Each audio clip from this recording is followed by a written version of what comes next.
dear parishioners, parents and people of goodwill. You might look on our my website there this week, Father Greg Online here, that you're looking at the moment. There's a situation about how to pray a bit. You know, there's this daily session where you go for about 10 to 14 minutes. It's called Pray As You Go. I think you'll find it very beneficial for your own prayer life. Just try it a couple of days and see how you go with it, but I think you'll find it good.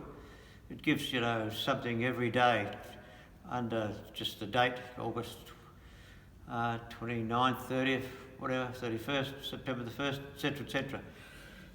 Anyway, the mixed messages this week from our Premier, Daniel Andrews, about the possible lockdown till September 2021 went down like a lead balloon. Harken back 2,500 years ago, and the prophet Jeremiah was not only not winning the popularity vote, he was in more hot water than Daniel Andrews ever has been or ever will be.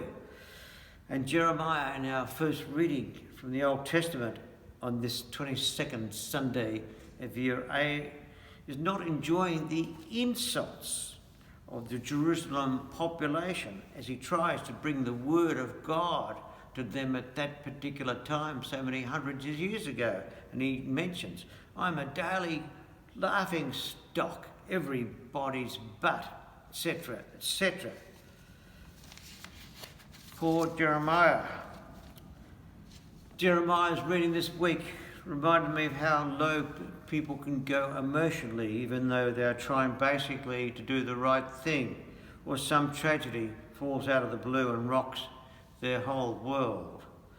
For instance, last Monday I did the funeral of an 81-year-old whose house was burnt down 2 weeks ago in Brooklyn, and she died of smoke inhalation. The Morley family chose a reading they've never heard of from the Book of Lamentations, which I've hardly heard of over the years. It's an Old Testament book.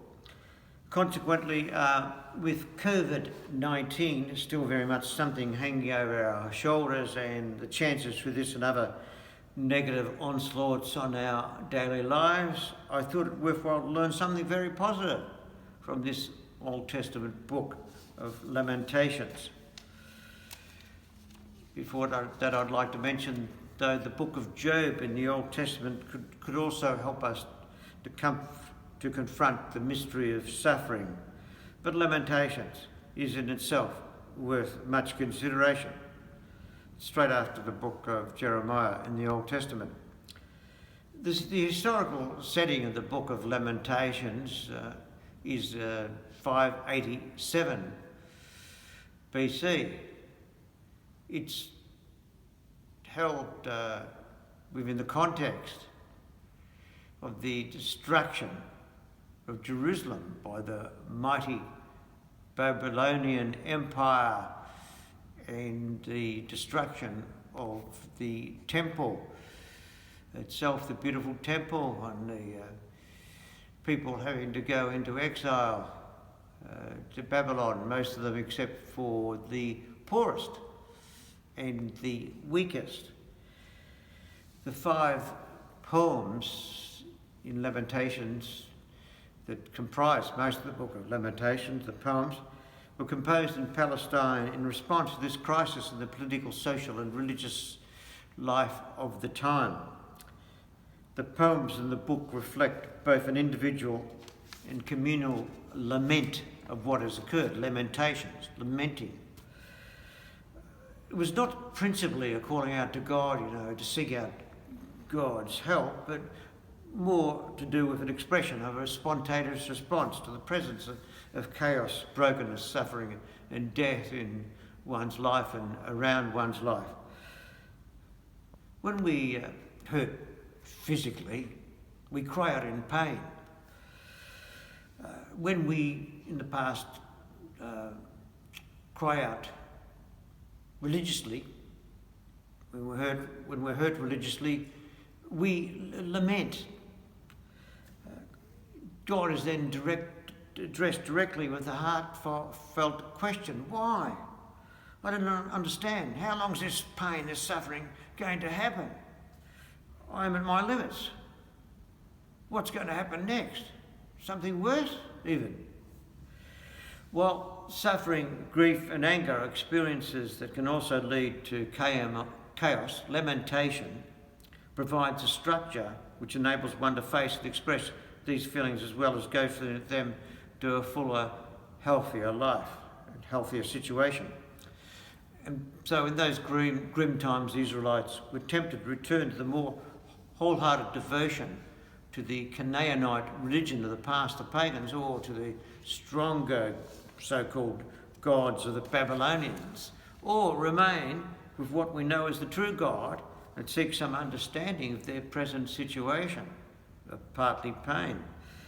Likewise, we, in our lamenting of life, of things that are not great for us at times, whether it be now or in the past, can panic and seek meaning.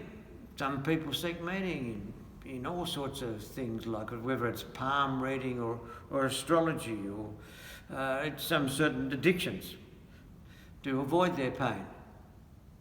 Through the direction of such books, though, as the Book of Lamentations, Israel need to look back and see the true God had rescued them from Egypt, and therefore by implication would rescue them again. Consequently, the Book of Lamentations guided them to understand they just needed to remain faithful to the covenant with God, and they would receive blessings. Just as we need not to lose our equilibrium, but stay on the only paths that lead us to our God. Our trust in God is through our honest conversations with Him and through our love of each other, whereupon life comes back to us and through us for others.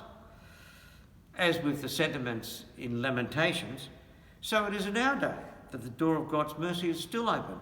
We can say, like in the past, lest we forget. But we can also say, quite rightly, at this time, especially in COVID, lest we panic. Over and out again from Father Greg online.